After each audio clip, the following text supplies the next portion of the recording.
Maruti Suzuki Arena प्रस्तुत आणि क्रंचीरोलचे पाठबळ असलेल्या बहुप्रतीक्षित पुणे कॉमिक कॉन 2023च्या पहिल्या दिवस शनिवारी मेफील्ड यश गार्डन येथे मोठ्या उत्साहात सुरू झाला. वीकेंडच्या निमित्ताने 21 आणि 22 मार्च रोजी आयोजित करण्यात आलेल्या या कार्यक्रमाच्या उद्घाटन दिवशी प्रचंड गर्दी झाली. कॉमिक्स, ॲनिमे, गेमिंग आणि पॉप कल्चरशी संबंधित सर्व गोष्टींचा आनंद साजरा करण्यासाठी चाहत्यांनी कार्यक्रमस्थळी गर्दी केली. त्यातून एका अविस्मरणीय वीकेंडची सुरुवात झाली. कार्यक्रमाच्या उद्घाटनाच्या दिवशी चाहत्यांनी विशेष अशा क्रिएटर्स अक्रॉस बॉर्डर्स या सेगमेंटमध्ये जागतिक कॉमिक क्रिएटर जोश ब्लेलॉक यांच्याशी उत्साहाने संवाद साधला. भारतीय क्रिएटर्सच्या सत्रांमध्ये तसेच पुणे ॲनिमे कम्युनिटीने आयोजित केलेल्या संवादात्मक सत्रांमध्येही चाहत्यांचा मोठा सहभाग दिसून आला.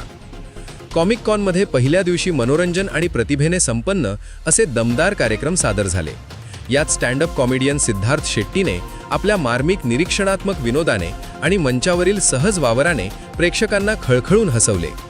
कुमार वरुण याने क्विझिंग विथ केव्ही या कार्यक्रमात आपल्या खास विनोद बुद्धीने सामान्य ज्ञान, विनोद आणि प्रेक्षकांशी उत्साही संवाद यांचा एक ऊर्जापूर्ण मिलाप सादर केला.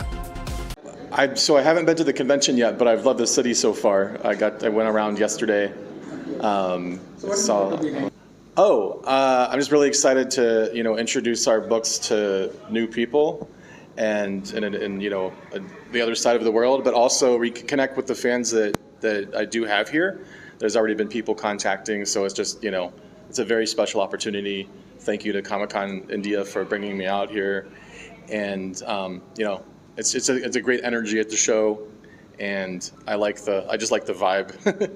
Yes. And I will say it's really cool to see how different but how similar everything is. It feels just like I'm at a Comic-Con back home. The energy and people just it just shows how comic books connect everybody. Everybody all across the world loves. Are you going to any other city of India or just Pune? Oh, I'm actually going to just as a visitor. I'm going to go to see Kailasa Temple. Really excited to see that. I wanted to see that for a long time, and a little glimpse of Mumbai. And because of the Comic-Con, I have the privilege of going to Hyderabad last year, or 2024. So it's been, I love it. It's a great country. Which generation what of seeing Comic-Con? Gen Z, younger, or elder? Is it, what about them?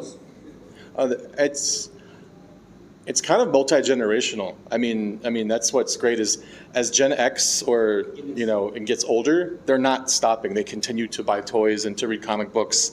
But now Gen Z and even younger are also getting into comic books more than ever before. So comics has never been bigger, and it's great because it just shows us, for the younger people coming in, as the professionals, we have a future to keep providing. But also, it's nice to know that. It's not like in the old days when people got older, they stopped reading the stuff. Now it's like, no, we're 50 years old, we're still reading comic books. Any character which impressed you here? Not anything specific, but I think it's interesting it seems like Spider-Man is still like one of the most popular characters, and like the traditional original Spider-Man, that was I never knew that about India comics. I'm introducing I'm known for doing like G.I. Joe, Voltron, like lots of 80s stuff. I helped bring the 80s comics, 80s pop culture back in the United States about 25 years ago. This is my 25th anniversary publishing this year. Indian market on Comic-Con? It's great, yeah. And a really nice surprise was I brought my, some of my lesser known property, like Mercy Sparks is like my creation, and supernatural action book, and the response last time was very good. So I'm looking forward to showing that to people here, and just enjoy saying thank you for the support and drawing some pictures. And there has been mixed reaction about sudden rise of anime within the Comic-Con space. So what are your views on that? Like some people are happy about it, and some people allege that it's taking over other media franchises. So what's your opinion? I care mostly about the art form in general, like the medium. So comic books, I always say, comic books is a medium, not a genre. If it's the sequential panels, you know, the art and the words combination, you know, that's comic books. It doesn't matter if it's manga or if it's old Western style. I just like to know that new people are coming in and reading. And if you're into, let's say, if you're into anime or manga, and that's all you care about, you know, eventually you move on to other things. Just like if you only read old superhero comic books, eventually you maybe get tired. You start to read new things, and people can read what they want. They can consume it however they want. I'm just glad they're getting comic books, and hopefully they like my stuff enough to try it out. Okay, so as a comic book fan, when it has been adapted to live, or rather they should stay lower accurate, according to. They have to, a little bit. It's more about the respect. Do you respect the initial source material? And that change you made, did you make that change because it was necessary to move it to a different medium? Versus did you just change it because you wanted to change it? Or you made some unnecessary, spend. And, there could be nuance, like sometimes a director might make an unnecessary change, but maybe it's because they want to put their own style to it. But it's, as long as they respect the source material, I mean, sometimes you just can't be that literal. And what live adaptation you are looking forward to watch? Like you're excited about?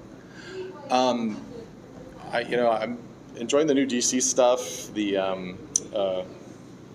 I'm excited about what James Gunn has planned. The new Lanterns show looks really cool, and Supergirl? I'm very excited to see Lobo. I've loved Lobo since I was like 13 years old, and he's finally going to be in a movie. I've always wanted Jason Momoa to play that character. When he became Aquaman, I was disappointed because I thought, oh no, he's never going to be Lobo now, Never thought he would also get to be that character. He's a pretty low accurate robot. Yeah, that one will be fun. Yes, thank you.